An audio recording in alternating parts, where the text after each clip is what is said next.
This is the first video for 9.3. We're specifically going to look at polynomials. What makes them polynomials? How do we classify them? And we're going to look specifically at this part of the paper. In the middle we have, recall a sum of two terms, non-negative integers is called a polynomial. So we're going to talk about what does that actually mean to us. So let's look at the first example. We have 17x. And when we look at that, we are going to look at the exponents to find out, is it a polynomial or is it not a polynomial first? So in this case, x is to the first power. 1 is a whole number. It is not negative. And it is not a fraction. So we can actually say that that is a polynomial. And specifically, there is one term, so it's called a monomial. So this first thing is a monomial. There is one term, and the exponent on the variable is a whole number. The second example we have is 4.7x cubed and 3x. And we're going to look specifically, what is the exponent for the x? The first one is a 3, and x by itself is implied that it's x to the first power. So 3 and 1 are both positive numbers. They're whole numbers. And we can say that that is a polynomial. And specifically because there are two terms added together, that is what we call a binomial. The third example, we have x squared, 3x, and 7. The x is squared, so that's a 2, that's a whole number. X to the first power, that's a whole number. And then let's kind of look at this 7, because we can actually write 7 as 7x to the 0 power. And when we take anything to the 0 power, that's 1. So we really have 7 times 1. And 7 times 1 is 7. So while 7 is a constant, we could actually write it with a variable, but the exponent would be 0, and that is a whole number. So 2, 1, and 0 are whole numbers. So that's our third type we have is a trinomial.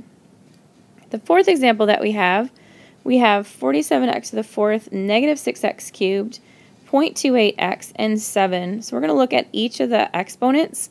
In this case, it's a 4, that's a whole number. 3 is a whole number. X, we said, is always to the first power, so that's a whole number. And then we know 7x to the 0, 0 is a whole number. So in this case, this is a polynomial. We are going to call it a polynomial. For us, anything after 3 terms, we're going to just call it a polynomial. Just makes it easier. So we have a monomial is one term, there's just one. A binomial is 2, so we have one term here added to another. Trinomial is a term here added to another, that's 3. And then our last one we have 1, 2, 3, 4. So 4 we're going to call a polynomial. Let's take a look a little bit below at some of our examples here. Specifically, we're going to look at letter A. 2 is an exponent, that's a whole number. Negative 1 is not, so this is not a polynomial. We cannot have negative exponents. For letter B, we have an x as an exponent. Well, certainly x just regular, we can't guarantee that it is a whole number. It could represent negative 1. So in this case, that is not allowed. So no exponents that are variables. So letter B is not a polynomial. Letter C is kind of special because we see the x there, and x is to the first power. The problem is when the x comes to the top of the fraction, we have 47. And then x, when it's moved to the top, becomes x to the negative 1 to represent it's on the wrong side of the fraction bar.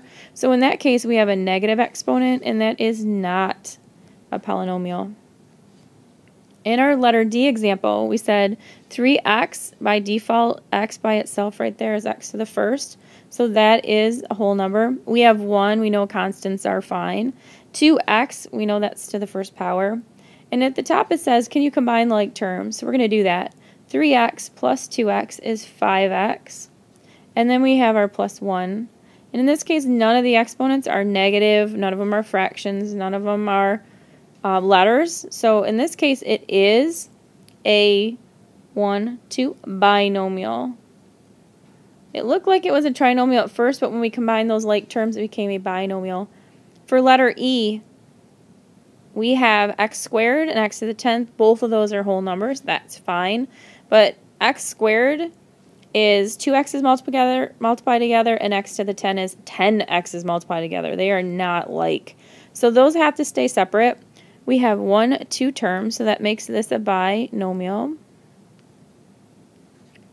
And letter F, we have two things multiplied together. So by definition, two things added together is a binomial, but these are multiplied. So I need to simplify. Negative 2 times 3 is negative 6.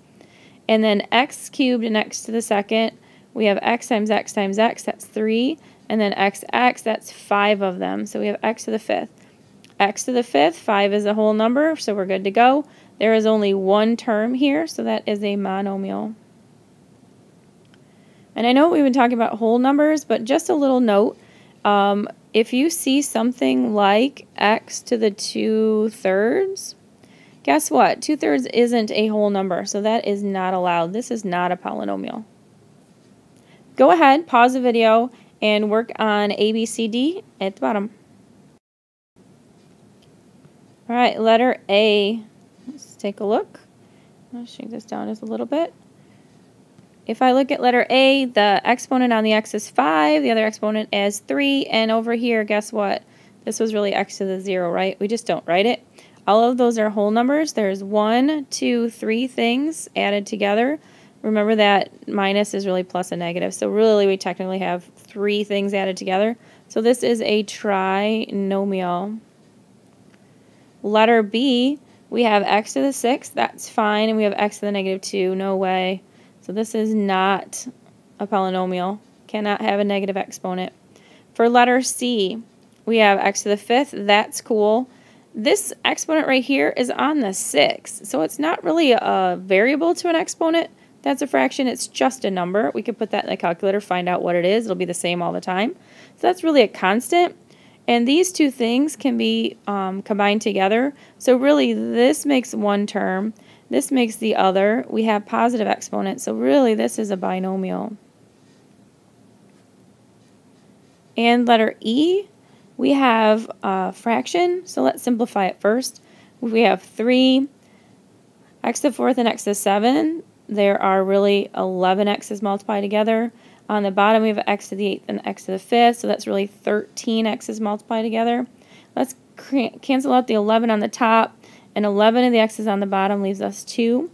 So we have 3 over x squared, but we know from before that if this moves to the top and we rewrite it, it's negative 2. That is not allowed.